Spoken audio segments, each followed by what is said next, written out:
நானே நேர்ல வந்து அழைத்தாலும் திமுகவிற்கு செங்கோட்டையன் வரமாட்டாருன்னு சொல்லிட்டு கருணாநிதி அவர்கள் அழைத்ததாகவும் ஒரு தகவல் உண்டு. தமிழ்நாட்டில் 2026 தேர்தலானது ரொம்பவே ஒரு முக்கியம் வாய்ந்த ஒரு தேர்தல்னே சொல்லலாம். செங்கோட்டையன் அவர்கள் ஒவ்வொரு டைமும் ஒவ்வொருத்தரோட கட்சியில இருந்து வேற ஒருத்தரோட சேரும் பொழுது அவங்க வெற்றியை பெற்றிருக்காங்க. இந்த டைம் தாவேக தலைவர் விஜய் அவர்களோட அவர் சேர்ந்திருக்காரு. ஸோ 2026 என்ன நடக்கும் சொல்லிட்டு வெயிட் பண்ணி தான் நம்ம பார்க்கணும். ஏடிஎம்கேல இருந்த எம்எல்ஏ செங்கோட்டையன் அவர்கள் தமிழக வெற்றி கழகத்தில் இன்னைக்கு இணைஞ்சிருக்காரு. ஏடிஎம்கேல இருந்து அவருடைய பதவியை சபாநாயகர்கிட்ட ராஜினாமாவும் பண்ணியிருக்காரு. இன்னைக்கு தமிழக வெற்றி கழகத்தில் ஒரு பொறுப்பில் இணைஞ்சிருப்பதாகவும் ஒரு தகவல் வந்திருக்கு.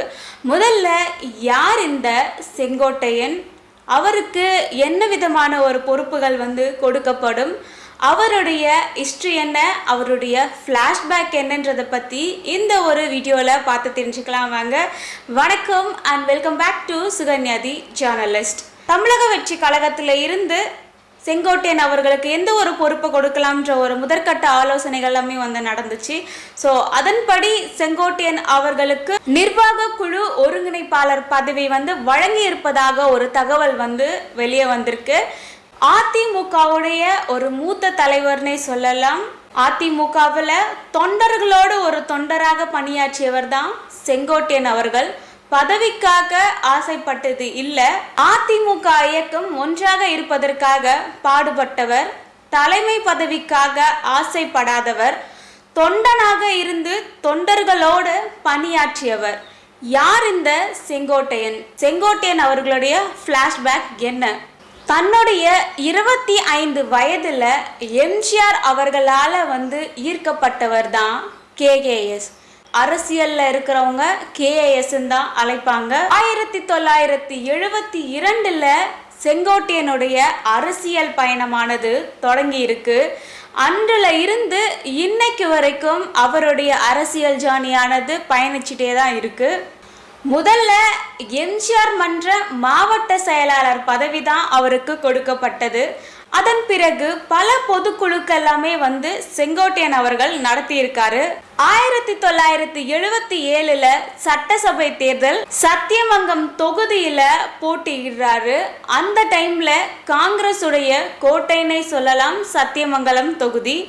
அந்த ஒரு தொகுதியில ஒரு சாதாரண ஒரு மனிதனாக இருந்து வெற்றியை பெற்றவர் தான் செங்கோட்டையன்.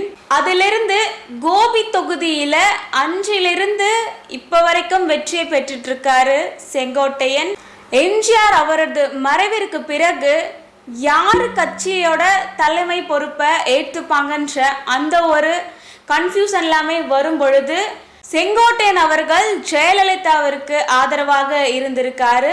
எம்ஜிஆருடைய மனைவியான ஜானகி அவரும் ஜெயலலிதாவுமான இவங்க 2 பேருக்குமே ஒரு போட்டி எல்லாமே இருந்துச்சு.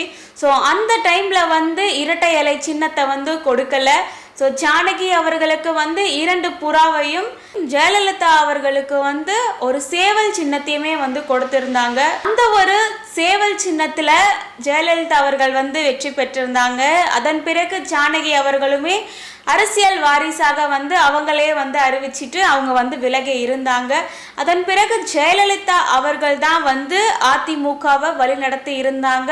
ஜெயலலிதா கூட நின்ன ஒரு விசுவாசம் உள்ள ஒரு ஆள் தான் செங்கோட்டையன்.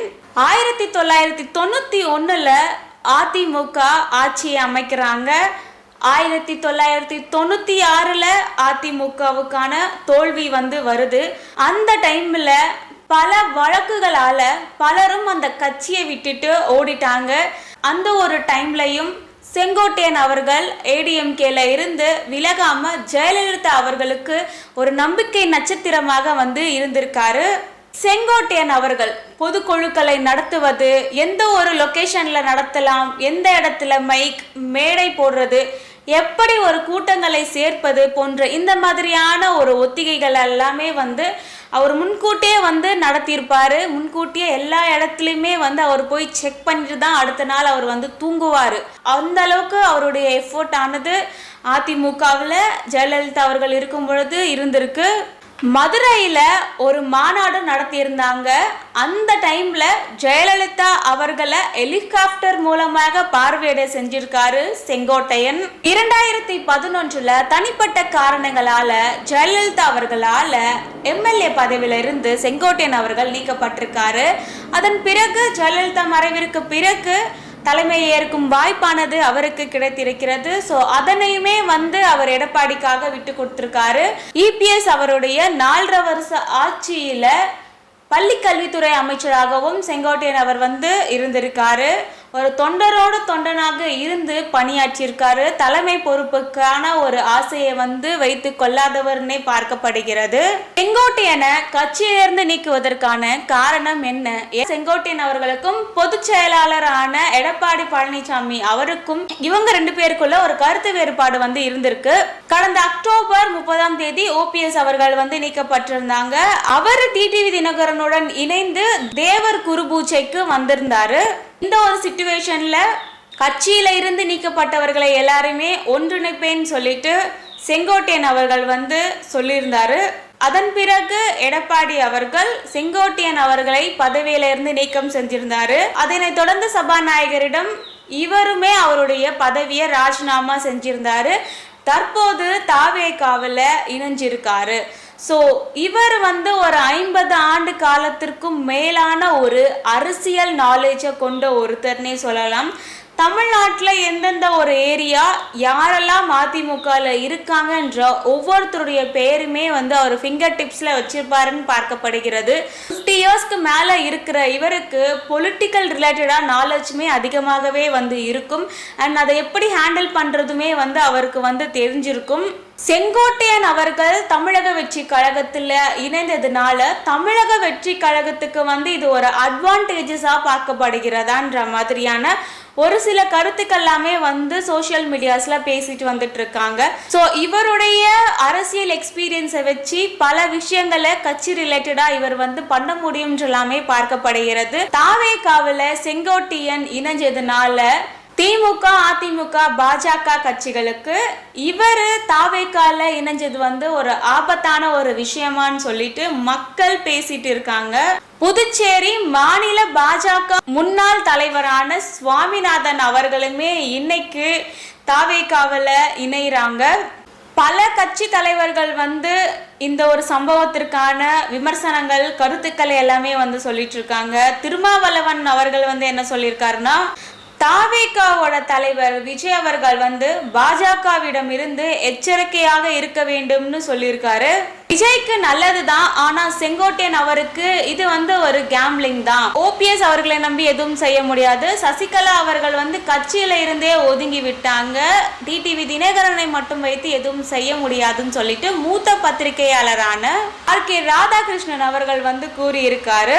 2026 தேர்தல் வந்து ரொம்பவே ஒரு முக்கியமான தேர்தல். தமிழ்நாடு மக்களுக்கும் சரி, அரசியல்வாதிகளுக்கும் சரி, பல பொலிட்டிக்கல் பார்ட்டிஸ்க்கும் சரி. தமிழ்நாட்டில் ஒரு முக்கிய கட்சியாக இருந்தது அதிமுக. பல அரசியல் தலைவர்கள் வந்து அந்த கட்சியை உருவாக்கி இருக்காங்க. அண்ட் அந்த ஒரு கட்சியை உருவாக்குனதுல ஜெயலலிதா அவர்களுக்கும் அண்ட் எம்ஜிஆர் அவர்களுக்கும் மிகப்பெரிய ஒரு பங்கு இருந்ததுன்னே சொல்லலாம். அதிமுகவில் வந்து அடுத்த தலைவர் யாருன்னு யாருக்குமே தெரியாது. அப்படி இருக்கும் பொழுதுமே அதிமுகவானது ஸ்டில் இருந்துட்டு தான் இருக்கு. அண்ட் டிஎம்கே, ஏடிஎம்கேன்னு சொல்லிட்டு முக்கிய ஒரு கட்சியாக இருந்துட்டு இருக்கு தமிழ்நாட்டில். 2026 எடப்பாடி அவர்கள் வந்து வெற்றி பெறுவாரா, திமுக வந்து ஆளுமா, இல்லை புதிதாக வந்த பல கட்சிகள் வந்து ஆளப்படுமான்றது வந்து மக்கள் கையில தான் வந்து இருக்கு. இதனை தொடர்ந்து பல பேர் இன்ஸ்பயர் ஆகி தமிழக வெற்றி கழகத்தில் இணைவதற்கான சான்சஸ் நிறையாவே இருக்கு. செங்கோட்டையன் அவர்கள் தமிழக வெற்றி கழகத்தில் வந்தது தமிழக வெற்றி கழகத்திற்கு எந்த வகையில் நல்லதாக இருக்கும், எந்த மாதிரியான பொறுப்புகள் எல்லாமே வந்து அவரை எடுத்து நடத்துவாருன்னு சொல்லிட்டு நீங்கள் நினைக்கிறீங்கன்னு சொல்லிட்டு உங்களுடைய கருத்துக்களை கமெண்ட்ல ஷேர் பண்ணுங்க. தமிழ்நாட்டுல அரசியல் ரிலேட்டடா என்ன நடக்குதுன்னு தெரிஞ்சுக்கணும்னா என்னோட சேனலை சப்ஸ்கிரைப் பண்ணுங்க. இந்த வீடியோ யூஸ்ஃபுல்லா இருந்தா இந்த வீடியோவை உங்க ஃப்ரெண்ட்ஸ் அண்ட் ஃபேமிலிக்கு ஷேர் பண்ணுங்க. மீண்டும் ஒரு வீடியோல மீட் பண்ணலாம். தேங்க்யூ.